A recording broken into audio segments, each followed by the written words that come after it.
Éxodo capítulo 3, vamos a leer un versículo. Éxodo capítulo 3, versículo 7, ¿lo tiene? Vamos a estar hablando bajo la temática en el libro de Éxodo, entrando a este libro, del palacio al desierto. Del palacio al desierto, como predicábamos el día domingo, y predicábamos de que la historia de José fue del desierto al palacio, ¿se acuerdan? Pero en el caso de Moisés fue todo lo opuesto, Del palacio, creció en el palacio de Faraón, al desierto. Y entonces, para poder entrar en ese tema, vamos a leer primero el versículo de preámbulo que he escogido, Éxodo 3, versículo 7. Y dice así: dijo luego Jehová: bien he visto la aflicción de mi pueblo que está en Egipto, y he oído su clamor a causa de sus extractores, y pues he conocido sus angustias. Amén. Ese versículo nada más. Y como podemos apreciar en este versículo, de que Dios le habló a Moisés cuando predicábamos el domingo. ¿Se acuerdan los que estuvieron aquí el domingo que entramos a este libro de Éxodo? Ya terminamos Génesis y ahora vamos a entrar al libro de Éxodo. Y hablábamos del llamado de Moisés, ¿amén? Y no voy a regresar ahí, pero aquí ya estamos. ¿Qué fue lo que sucedió después de ese llamado cuando Moisés le respondió y entraron en comunicación Dios con Moisés? Y le dijo que he visto la aflicción de mi pueblo que está en Egipto, y he oído su clamor a causa de sus exactores, pues he conocido sus angustias. O sea que el pueblo en medio de Egipto clamó a Dios, y eso llevó que Dios pues fijara sus ojos en Moisés. ¿Y de dónde sale esto entonces? Del palacio al desierto. Obviamente Moisés creció ahí en el palacio, y los que estuvimos aquí el domingo recordamos, que él le dolió ver cómo un egipcio golpeaba a un hebreo y mató al egipcio y salió huyendo al desierto. El versículo 8 dice: y he descendido para librarnos de mano de los egipcios y sacarlos de aquella tierra a una tierra buena y ancha, dice, a tierra que fluye leche y miel, a los lugares del cananeo, del eteo, del amorreo, del fereceo, del heveo y del jebuseo. Esto es importante entenderlo para poder nosotros ahora comprender lo que está pasando, lo que viene pasando a través de los siglos de historia allá en el Medio Oriente con la situación de Israel.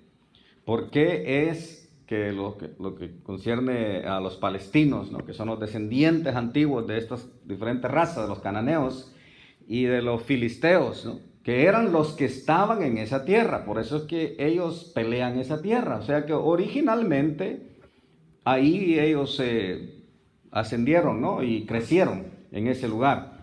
El lugar que Dios ahora en el desierto le está prometiendo a Moisés que lo va a usar a él para que vaya, porque ha escuchado la angustia, la aflicción, el clamor del pueblo, y voy a sacar al pueblo de ahí, te voy a usar a ti, y lo voy a llevar a esa tierra que ahora mismo está el cananeo, el eteo, el amorreo, el fereceo, el heveo y el jebuseo y muchos más. Entonces Dios le dice: voy a sacar a esa gente de ahí, y esa tierra se la voy a dar a ustedes. Eso, de ahí empezó el conflicto. Y Moisés del palacio se encontraba en el desierto, y ahí Dios se le reveló, se le manifestó. Amén. Entonces, antes de entrar ahí, vamos a hablar un poquito de esa ruta que tomaron.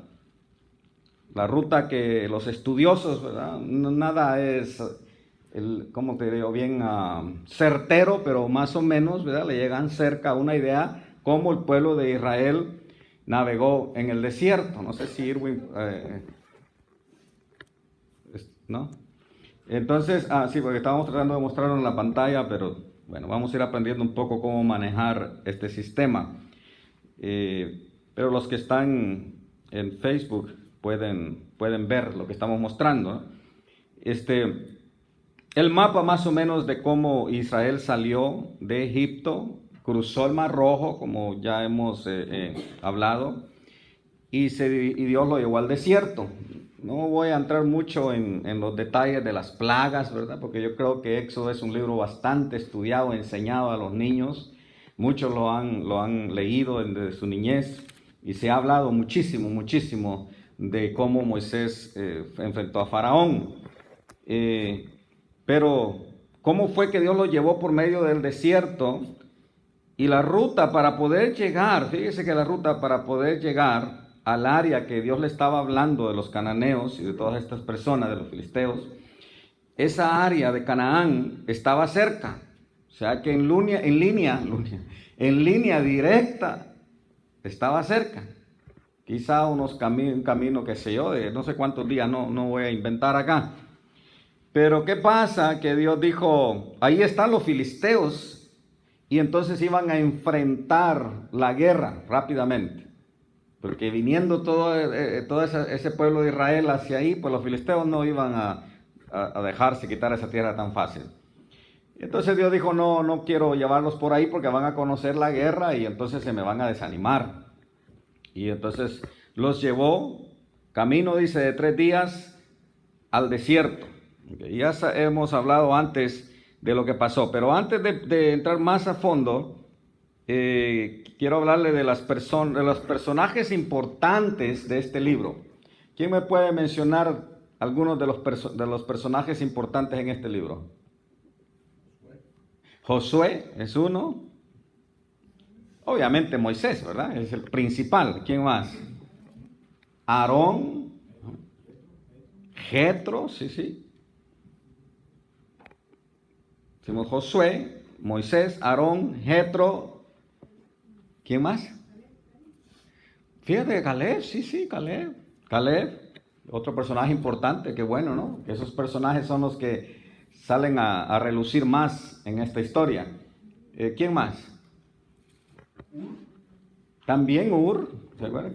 Que muy poco. María, algunos le llaman Miriam, que también es parecido, Miriam, María. Y hay otro más que se le está olvidando. Hay otro más que se le está olvidando ahí. El que fue dolor de cabeza al pueblo de Israel. Faraón, definitivamente. Vamos a decir que los personajes más sobresalientes de esta historia son Moisés y Faraón, ¿no? El pueblo de Israel y los egipcios. Esos son los personajes que más sobresalen en esta historia. Y por ahí es que uno comienza, cuando va a estudiar un libro, como quien va a ver una película, leer una historia, queremos ver quiénes son estos personajes importantes que sobresalen y qué papel juegan estos personajes en la historia. También hay otro que muy poco se menciona también y que hablé cuando prediqué de Ur, que es nieto de Ur, y el nombre es enredado, ¿no? Bezalel es el que, ¿se acuerda? Que Dios lo dotó de conocimiento, con talento para construir, trabajar en oro, plata, en obras de artesanía, ¿no? Para poder construir con madera. Le dio mucha sabiduría a Dios al nieto de Ur. Otros personajes ahí, entonces basado en esos personajes, usted puede tener un mejor panorama de lo que es el libro. Después de eso también se habla de puntos principales de esta historia. ¿Qué puntos hay ahí? Principales, ¿no? Y después el bosquejo entero. Pero los puntos principales, dice, número 1, Dios cumple sus promesas. La razón por la cual el faraón temía a los judíos era porque estos crecían, o sea, que empezaron a crecer. Y Dios le prometió a Abraham que su descendencia llegaría a ser una nación grande, ¿no? Y aquí estamos viendo en el libro de Éxodo cómo esta nación había crecido cuando llegó a Egipto. Ya salimos de Génesis, ¿se acuerdan? En que José con Jacob llegaron a Egipto, salimos del libro de Génesis. Y de la historia de ese momento que llegó Jacob a Egipto con José y todos sus hijos, pues se multiplicaron gran manera, ya han pasado aquí muchísimos años, cientos de años, 400 y algo, que han pasado. Pero Dios le había prometido a Abraham que iba a ser de su descendencia una nación grande. El segundo punto es que Dios escuchó el clamor, como cuando leímos aquí, que Dios oyó la angustia del pueblo, el gemir de ellos, y se acordó de su pacto con Abraham, Isaac y Jacob. Y Dios miró a Israel y les atendió, ¿ok? O sea que Dios no se olvida de los pactos que Él hace. Ese es el segundo punto. El tercer punto es, obviamente, la salida, y de ahí que viene el nombre del libro. Es un éxodo, una salida del del pueblo de Israel, de Egipto. Y esto básicamente se compara a lo que es la salvación que se está llevando a cabo en nosotros a través de Jesús. En ese tiempo fue Moisés que Dios usó para sacar al pueblo de Israel de la esclavitud de Egipto. El cuarto punto es que Dios establece un pacto, ¿okay?, con el pueblo, un pacto después de sacarlo y llevarlo por el desierto y todo eso, y darle la tierra prometida. Le entra en un pacto con ellos, esperando que el pueblo cumpla esa parte. Y como número 5 es, Dios establece reglas para que vivamos en una vida consagrada a Él. Normas, reglas, principios, mandamientos, ¿ok? O sea, esos son los 5 puntos sobre los cuales el libro de Éxodo está basado.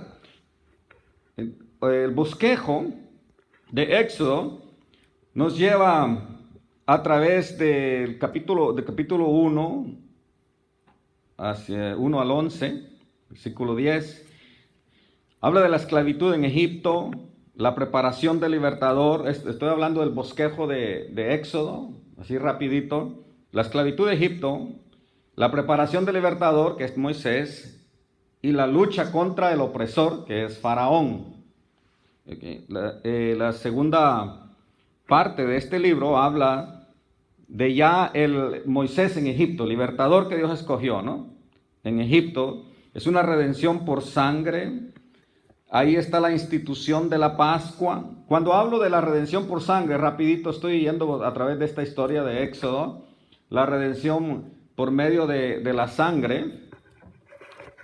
Un segundo aquí. Ok, ahora sí lo puede ver ahí en la pantalla.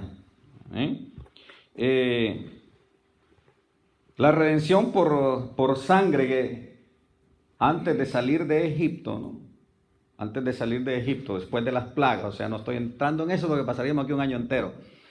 Pero una vez que por fin, ¿verdad?, sale el pueblo de Israel, hacen lo que se llaman la Pascua, ¿no?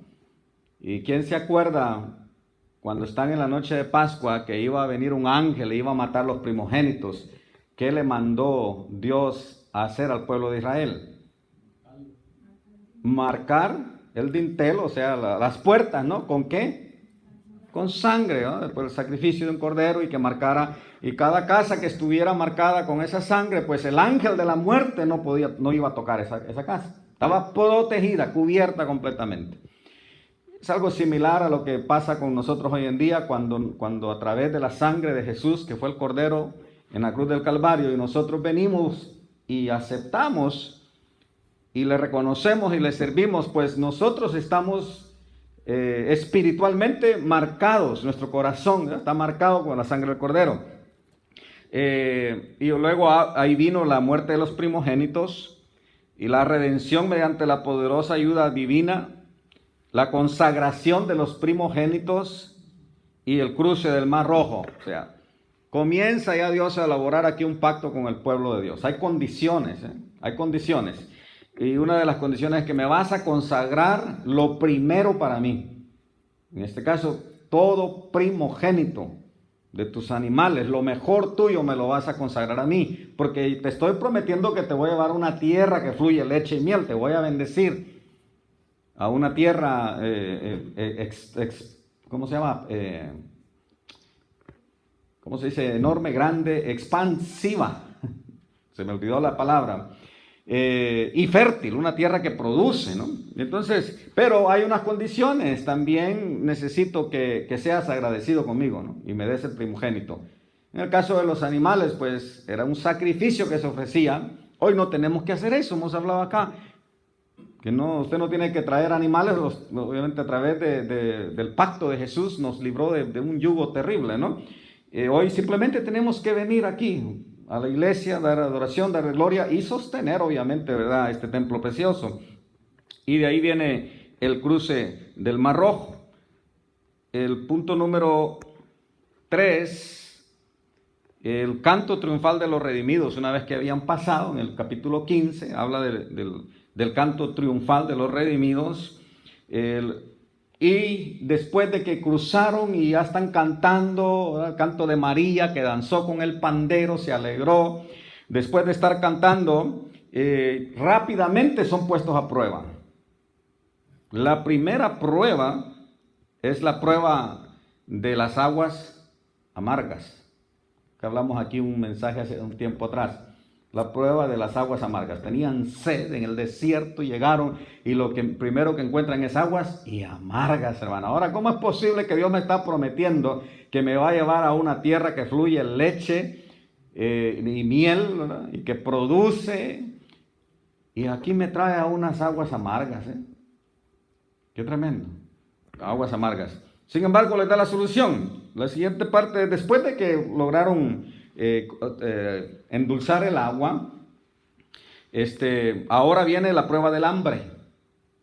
Y la prueba del hambre que no había llevó al pueblo a quejarse, a murmurar. ¿Okay? Rapidito estoy yendo por cada punto. Y ahí fue que les dio Dios para satisfacer la prueba del hambre. ¿Qué les dio? El maná del cielo. ¿Okay? El maná del cielo. Las codornices. Amén. Después de eso, otra vez, ahora no había ni agua, por lo menos al principio había agua. Y la siguiente prueba es que ahora no hay agua, se acabó todo, ¿no? Y ahí es donde viene Moisés con la roca, rapidito, ¿verdad? Y les dio agua. Y después de esto, la otra prueba viene el conflicto. El conflicto está hablando aquí la primera vez que el pueblo enfrenta a un enemigo en guerra. La amenaza de un enemigo. Y estos eran los amalecitas.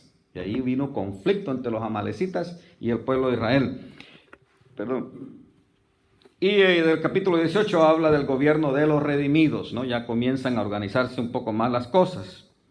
El siguiente punto que vamos a hablar es la consagración de los redimidos, la parte cuarta del bosquejo. Aceptación de la ley.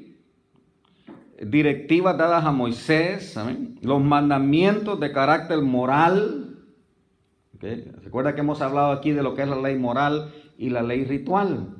Y queremos otra vez volver a repetir esos puntos porque es importante que nosotros entendamos la diferencia entre la ley ceremonial, ritual y la ley moral. Las ordenanzas de carácter social, reglamentos de carácter religiosos, y es donde vienen los reglamentos del ritual en cuanto a la ley, infracción de la ley y sus penalidades, ¿no? El becerro de oro, cuando comienza el pueblo, ¿verdad?, a buscar a quien adorar, y al ratito le explico por qué el pueblo venía tan infectado de la idolatría. Está interesante esto, ¿no? Rompimiento de las tablas, habla ahí en la sección número 4 del bosquejo, restauración de la ley, nuevamente, la visión renovada y las segundas tablas. La sección número 5 nos habla de la adoración de los redimidos en el tabernáculo. Aquí a Dios le dice a Moisés que le construya el famoso tabernáculo y donde se iban a hacer las ofrendas. La construcción del tabernáculo y nombramiento de quienes iban a participar ahí. Y obviamente se dirige el tabernáculo y desciende la gloria divina. Y así básicamente cierra el libro de Éxodo. Un bosquejo ya más amplio de los capítulos que acabamos de ver. También está ahí, lo puede ver, ¿no?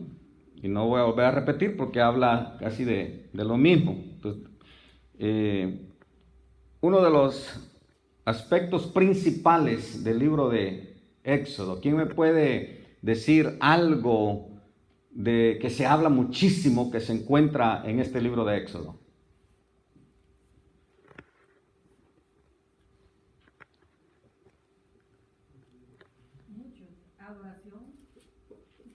Una de lo que se enseña demasiado y se habla mucho. Los 10 mandamientos. Los 10 mandamientos. Y quiero explicarle de que estos están resumidos, pero en realidad alguien se dio a la tarea, allá por el año 1200, de leer más a profundidad la Torá, y encontró que en realidad existen 613 mandamientos, no son 10, ¿ok? La investigación que él hizo lo llevó a una conclusión, ¿verdad?, de que extrajo de la Torá 613 mandamientos en la ley. 613. De acuerdo a una investigación de Andrés Mengíbar, y de acuerdo a la investigación que él hizo, y lo expone ahí, de cómo el contenido de esta ley, pero obviamente no fue él el que extrajo esos 613, eso lo hizo en una investigación, pero habla de los 613 preceptos, o lo que en hebreo se le conoce los 613 mitzvah. Mitzvah quiere decir mandamiento en hebreo, y que son una compilación de todas las leyes dadas por Dios al pueblo de Israel.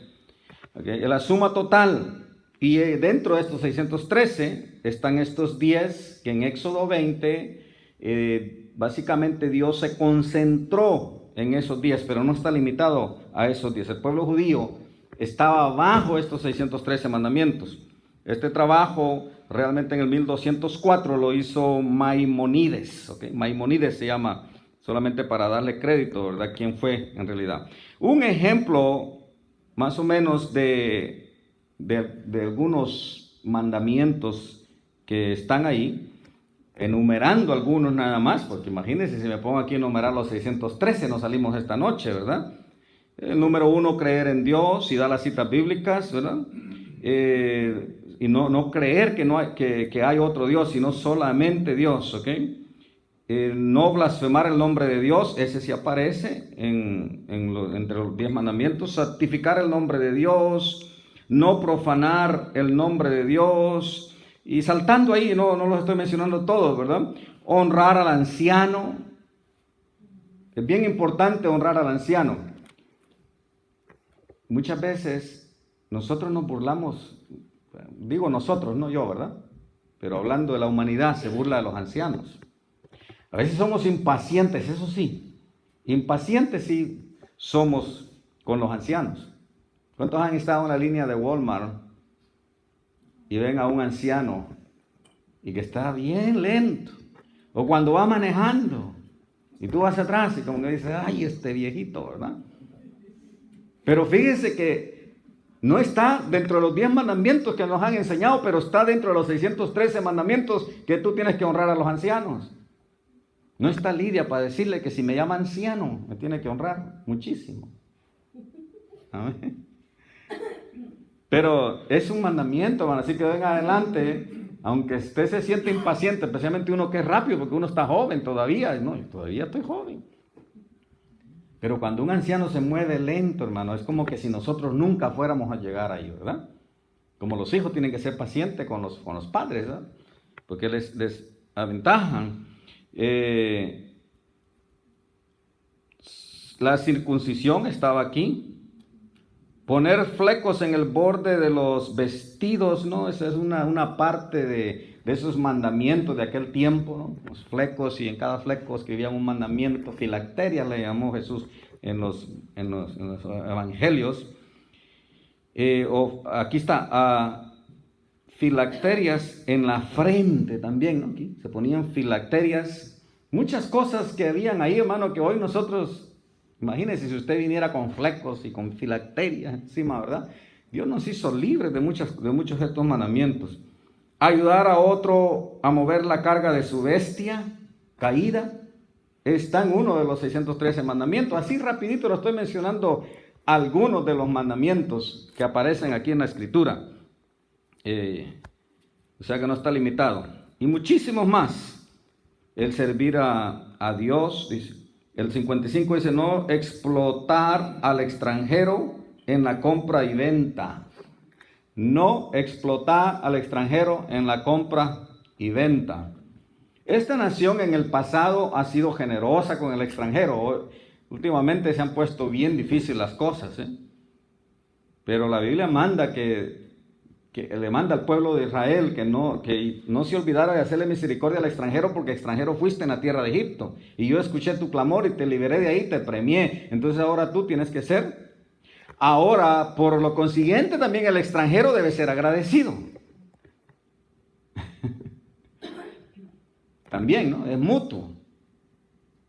Es mutuo. Y no voy a elaborar mucho en eso porque, ay Dios mío, ¿verdad? Las que nos hemos buscado nosotros los emigrantes en esta nación, porque cuando digo, no digo yo, hemos sido mal agradecidos, ¿no? Cuando el emigrante viene de un país donde no tenía que comer, llega a este y aquí ya se vuelve altivo, hermano, ya no quieren hablarle ni al prójimo.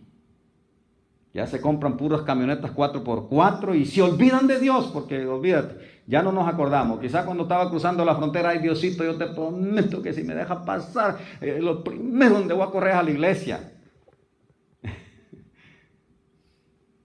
Y mire la ausencia de muchos que están aquí, malagradecidos, ¿no? Es la pura realidad, ¿no? Y a la hora que un hombrecito habla, le tiemblan. ¿Por qué le tiemblan? Si estuvieras metido con Dios, no tuvieras nada que temer. Número uno, porque fueras fiel, íntegro en muchas cosas. Fuéramos, ¿ok? Bueno, esos son algunos de los 613. Hay muchísimos más, como decimos, pero no tenemos tiempo para hablar.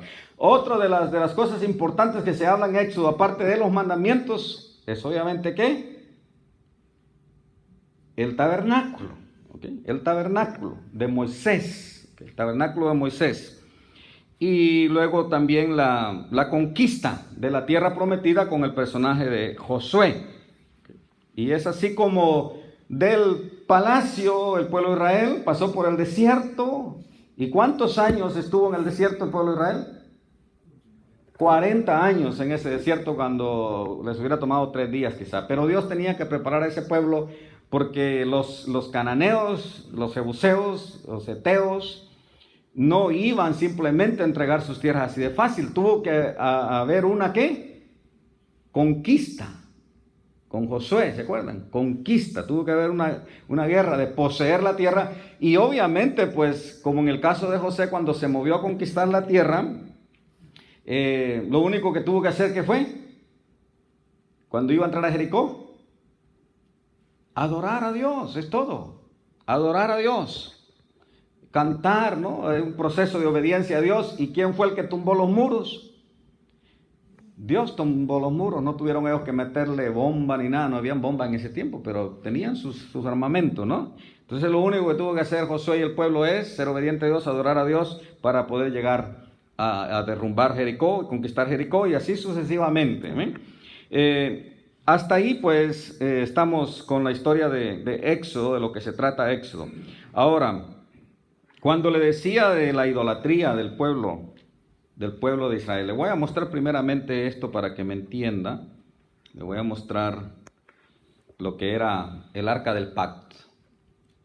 El arca del pacto, cuando Dios le dio órdenes para construirla, porque dentro del tabernáculo le mandó a hacer aparte el arca del pacto, bellísima, ¿no? Con madera de acacia, forrada con oro, del mejor oro, o sea que a Dios le gusta el oro, del mejor oro, ¿ok? Y le puso encima 2 querubines con alas así, Ahora me va a entender dentro de un momento, ¿no? Que ahora quiero llevarlo, retroceder a Egipto un poco y mostrarle una historia interesante. En el área de Nubia, hacia el sur, donde usted ve ahí el punto ese, ¿cómo se llama? Con un puntito rojo. El área de Nubia al sur, sureste de Egipto. Los faraones construyeron, especialmente Ramsés II, mandó construir un templo, pero un templo, hermano, que para aquel tiempo, y todavía es considerado hoy un monumento de primera clase, porque sin tener la tecnología que tienen ahora, construyeron el templo. en Abu Simbel. Abu Simbel se llama el lugar, el templo de Abu Simbel. Ramsés II construyó ese templo. Es una majestuosidad, esa es la palabra que estaba buscando. Está ahí a la orilla del río Nilo. ¿Okay? Y ahorita me va a entender por qué le mostré primero los querubines, el arca. Quiero mostrarle qué había dentro de ese templo. Mucho tiempo antes que el pueblo de Egipto fuera rescatado. Y estábamos hablando que por qué el pueblo de Israel siempre se daba la tarea de la idolatría. Se inclinaba siempre a la idolatría, ¿no? Pues habían estado mucho tiempo en Egipto. Y los egipcios eran los maestros en idolatría en el antiguo Egipto. Ellos adoraban el sol y adoraban el ram que tiene los cuernos así menos raros, ¿no? Los ha visto, ¿ok? Y por eso de ahí toma el nombre. Ese animalito lo tenían como un dios también y que representaba también al dios sol.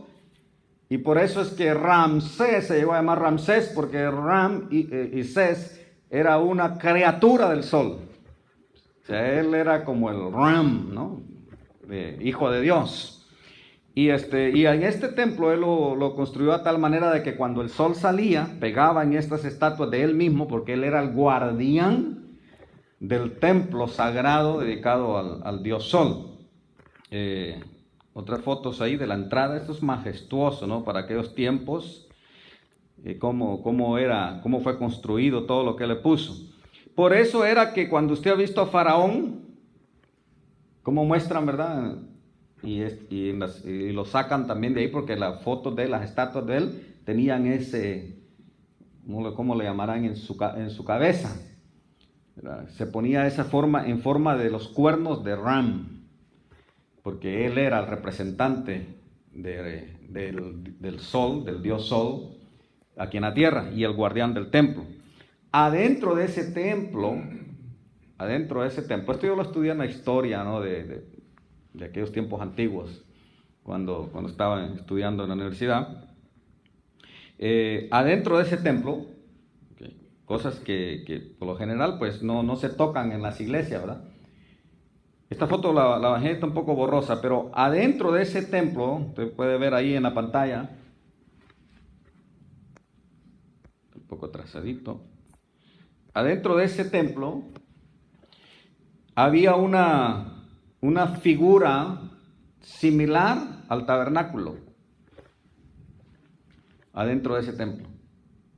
Y dentro de ese tabernáculo también había una figura. Y habían ángeles con alas parecidas a las que Dios le mandó a poner a Moisés en el arca del pacto. No sale en la pantalla, pero bueno, después se lo puedo mencionar, está atrasadito por ahí, creo yo. Pero adentro de ese templo había dibujos de cómo el faraón se sentaba en ese lugar.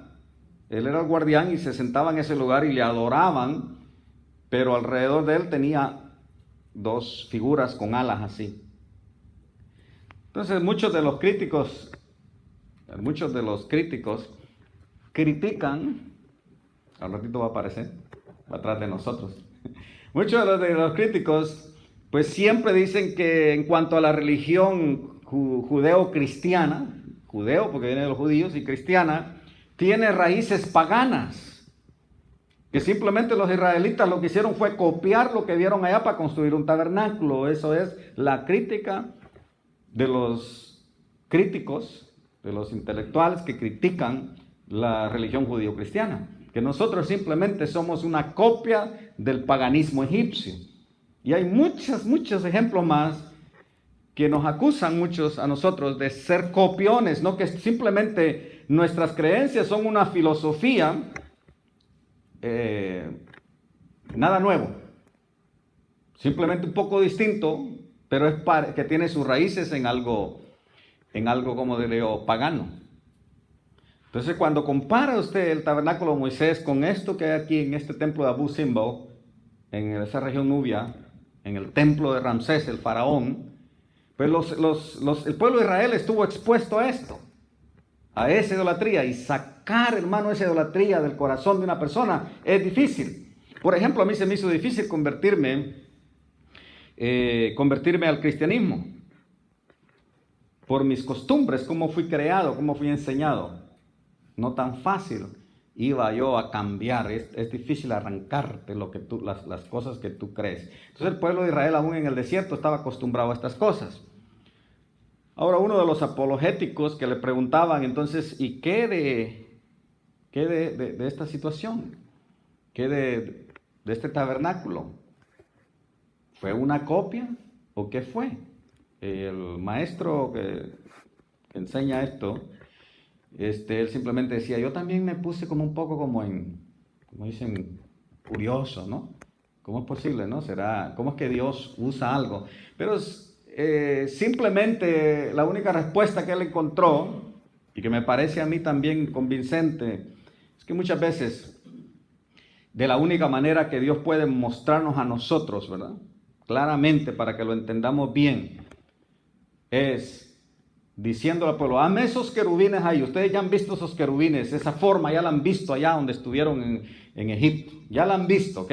Pero yo quiero enseñarles a ustedes que Faraón no es Dios, que él no merece estar ahí en ese lugar. Él no es Dios. Yo soy, le dijo, ¿no? Por eso cuando mandó a Moisés le dijo, ¿quién me envía? Dile que yo soy te envía. O sea, yo soy, no él. Y entonces como el pueblo de Israel estaba tan acostumbrado a ver a Faraón dentro de esos querubines, pues le tenían mucho respeto a Faraón, como que si Faraón fuera un dios. Y a la hora que Dios los lleva aquí, me van a hacer este tabernáculo a mí, y me van a servir a mí, me vas a poner los querubines, porque yo soy el verdadero Dios. Y cuando Moisés bajaba con esas tablas de la ley, de allá del monte Sinaí, y encontró al pueblo ahora haciendo un becerro, porque el pueblo estaba inclinado a la idolatría, como están muchos hoy en día, inclinados a la idolatría, no hay quien los suelte de ahí. El evangélico no debería, pero hay mucho evangélico idólatra dentro de las iglesias evangélicas también. La religiosidad los tiene cegados.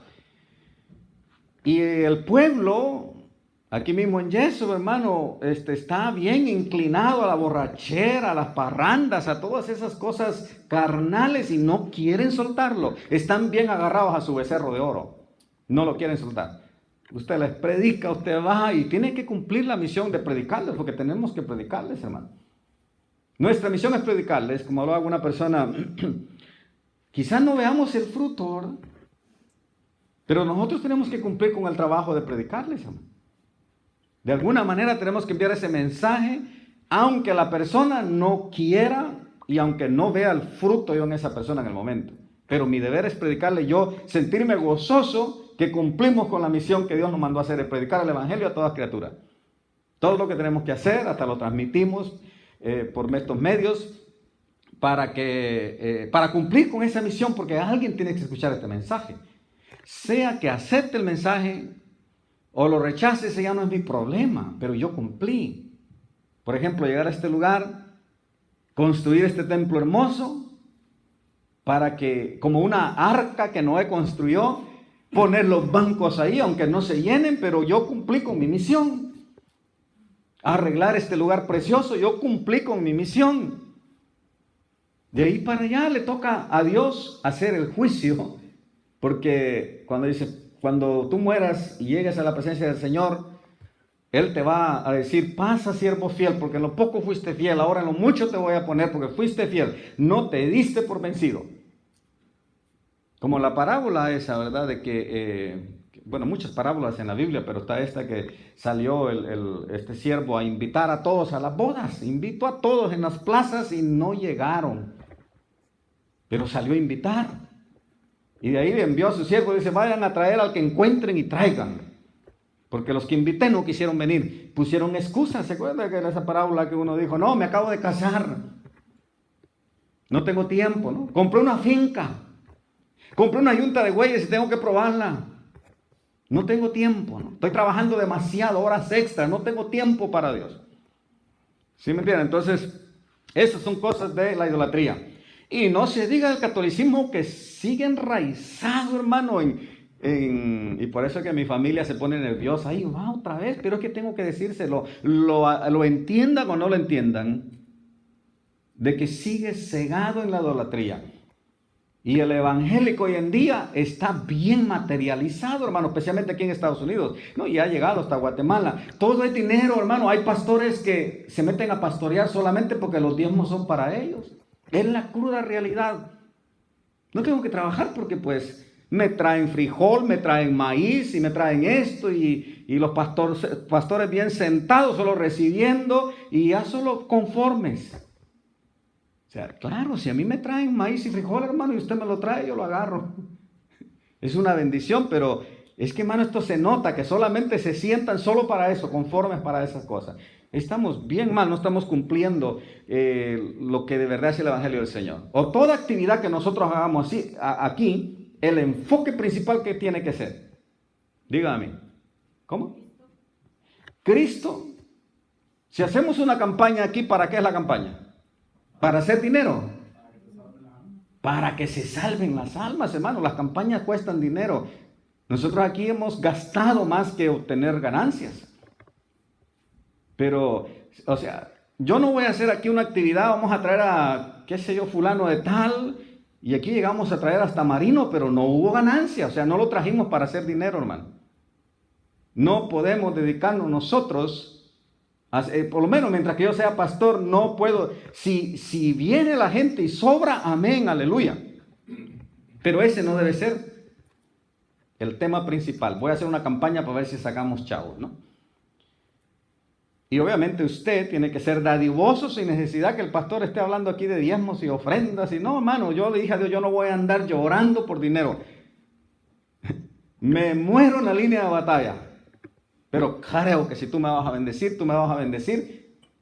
Y no tengo que andarle mendigando un centavo a nadie, hermano. Qué tremendo, ¿eh? Porque sé que Dios es el que toca los corazones y Dios lo va a hacer a su debido tiempo. Amén. Bueno, entonces esa parte no le quería cubrir de cómo el pueblo de Israel. Ahora, Éxodo también tiene algo bien crítico donde somos atacados los cristianos. Estamos hablando, ¿verdad?, de cómo Israel inclinaba a la idolatría. Estamos hablando de los mandamientos que hay ahí. Y por último le voy a tocar en Éxodo, yo creo que vaya ahí a Éxodo 21, versículo 22. Éxodo 21, versículo 22. Y vamos a leer ahí algo importante. Le voy a leer primero de la versión Reina Valera. ¿Alguien aquí tiene otra versión, por casualidad? ¿Cuál tú tienes? Bueno, tú lo tienes, amén. Pero primero Reina Valera. Ok. Lo tiene, Éxodo 21, 22. Dice ahí, este es otro de los mandamientos, ¿ok? Acuérdese que no estamos solamente con 10 mandamientos aquí cuando estudiamos Éxodo, ¿ok? Estamos tratando con muchísimos. ¿Cuántos dijimos? 613. Yo lo que quiero que aquí en Alfa y Omega usted sea un cristiano que de verdad está educado, enseñado en la palabra. No que sea un pentecostal que lo único que sabe hacer es hablar en lengua, pero es bien neófito en la palabra, ¿no? Y gloria a Dios por los que hablan en lengua y el bautismo del Espíritu Santo. Aquí creemos. Nadie me puede acusar a mí que yo no soy pentecostal, que creo en el poder de Dios, la manifestación de los dones del Espíritu Santo. Pero no podemos quedarnos estancados solamente en eso y unos neófitos en la palabra. Hay muchos, cuidado, que hasta pastores neófitos en la palabra, predicando cosas, hermano, completamente fuera de contexto de la Biblia, ¿no? No pretendo saberlo porque esto es un océano. Yo creo que lo que yo estudié simplemente saqué una gotita del inmenso océano de la sabiduría de Dios, como decía, creo que el salmista, oh profundas riquezas de la sabiduría de Dios, ¿no? Insondables sus juicios y sus principios son. Dice ahí, si algunos riñeren e hirieren a mujer embarazada, entonces una ley, ¿ok? Un estatuto. Y esta, ¿qué dice ahí? ¿Qué dice ahí? ¿Ah?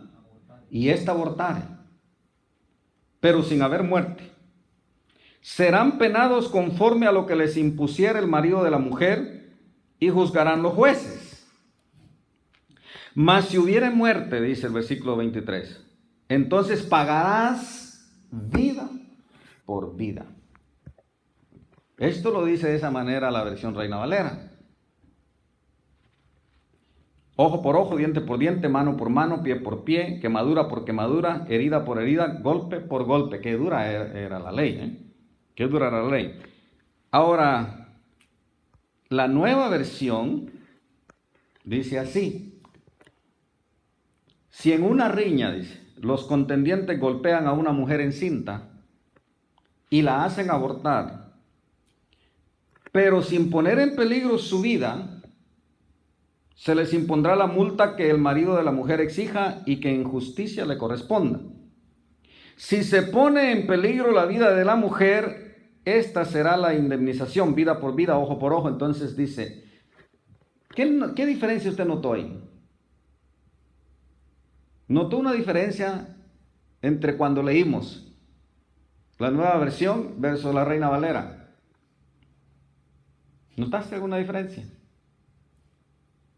Mira, la Reina Valera, te la voy a leer de nuevo. Dice así: si algunos riñeren e hirieren a mujer embarazada y ésta abortare, pero sin haber muerte, ¿ok?, serán penados conforme a lo que les impusiera el marido y juzgaren los jueces. Mas si hubiera muerte, entonces pagará vida por vida, ¿ok? O sea, aquí, en esta traducción, se está refiriendo a la mamá y al bebé. Dice, si dos se pelean y golpean a una mujer que está embarazada y esta mujer causa que el bebé nazca y no hay muerte, o sea, fue un peligro, nació, el bebé sobrevivió, dice, pues el marido los jueces van a decidir y el marido va a poner cuál es la penalidad, ¿no? ¿Cómo me vas a compensar? ¿Qué sé yo? ¿Pagármelo asunto médico o algo así? Porque no hubo muerte. Y está generalizando de los dos. ¿Qué hace la nueva versión? La nueva versión dice, si hay una riña, ¿verdad?, y golpean a una mujer encinta y la hacen abortar, pero sin poner en peligro su vida, se está refiriendo solo a la mujer. ¿Sí me está entendiendo? Dice, se les impondrá multa a lo que el marido quiera. O sea que el bebé no importa mucho, ¿verdad? Si se pone en peligro la vida de la mujer, otra vez dejamos al bebé a un lado. ¿Se da cuenta la diferencia en estas traducciones? A veces estas traducciones vienen de fuentes liberales, hermano, donde están tratando de ver cómo justificar aún lo que es el aborto. Están haciendo ver como que en el caso de la Reina Valera, no es así. Y comienzan ahí los debates de estos teólogos. La Reina Valera está mal. Solo se refiere a la vida de la mujer porque si nació el bebé y murió, pues lo dejamos a un lado, ¿no?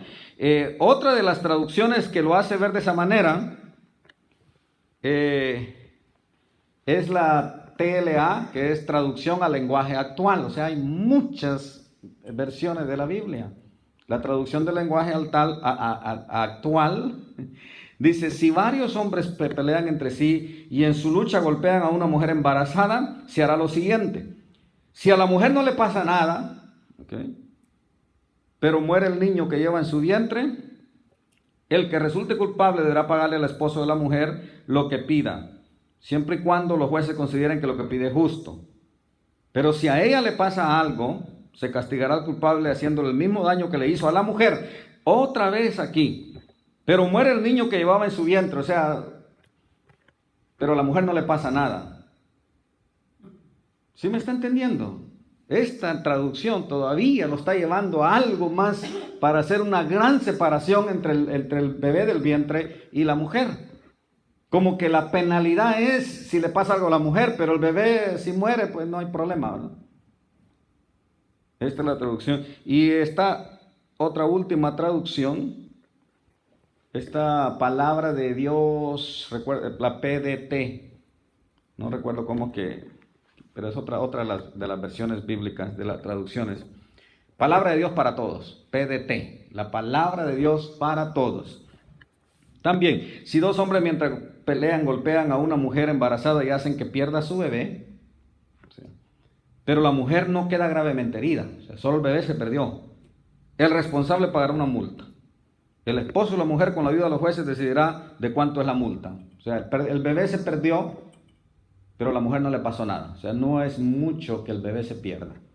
Estamos más por la mujer. ¿A qué le parece esto a usted? El Partido Demócrata, ay Dios mío, ¿verdad? Tengo que sacar lo político acá, pero es que es la realidad, hermano. Es la realidad. Cuando se levantan y dicen, es que hasta en la Biblia está, porque están leyendo estas Biblias que las escriben hasta las traducen hasta para poder manipular las leyes y decir que hasta en la Biblia está que el aborto no importa. Y nosotros tenemos que pararnos firmes porque es vida la que hay ahí, hermano. Las mujeres que han tenido aquí, las mamás, que pudieron pasar por un ultrasonido, quizás a las 2 semanas ya estaba el corazón. Yo me acuerdo cuando mis hijos, qué curioso, ¿no? Y que se oye a través de la piel. Pero si tú quieres, te dicen, puedes abortarlo. No importa. Hasta tenemos bases bíblicas para justificarlo. No y no, hermano. No podemos nosotros seguir bajo un sistema y quedarnos callados ante tanta injusticia. ¿Y por qué es? Otra vez digo, si aquí nosotros de verdad estudiamos la palabra, y quizá usted pensó, vamos a estudiar el libro de Éxodo. Pues ya, ¿de qué habla Éxodo, no? De Moisés, de las plagas, de esto, y ya se ha hablado mucho de eso, por eso le pasé por encima, para poder ver cómo está el bosquejo de Éxodo, y poder llegar a estos 613 mandamientos, que no solo son 10, pero dentro de estos 613 mandamientos, ¿verdad? Hay muchas cosas dentro de ahí. Hay muchas cosas. Y la mayoría de los mandamientos y estatutos que encontramos en el libro de Éxodo también, que lo vuelve a hablar Levítico, el libro de Números también. Cuando pasemos por esos libros así rapidito, no va a ser tan extenso, ¿verdad? Porque Génesis nos tomó tiempo porque pues habían otras cosas ahí más profundas e importantes que hablar. Pero Éxodo, solo quise tocar estas partes bien importantes que cada cristiano debe saber. Nunca se le olvide Éxodo 21-22. Y que cuando usted estudie las versiones de la Biblia, usted pueda ver las grandes diferencias que están surgiendo en estos tiempos. ¿Hacia dónde se dirigen nuestras generaciones? Con nuevas versiones. Tremendo, ¿eh? Ese es el rumbo que está tomando la humanidad. Y la copa de Dios está desbordándose de la ira de Dios sobre la humanidad. Viene juicio. No lo quieren creer. No es para asustarlo tampoco, porque, hermano, yo no le temo a ningún juicio. ¿Por qué? ¿Quién de ustedes cuando va al límite de velocidad y ve a un policía le da miedo?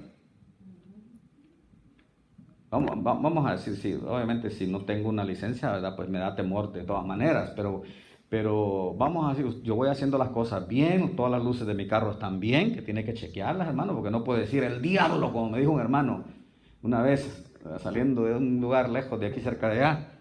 Me paró un policía, dice, porque el diablo estaba enojado. ¿Y por qué te paró? No, es que un foquito de mi no, entonces no fue el diablo, eso fuiste tú, porque no chequeaste bien. El policía hizo su trabajo, perdón.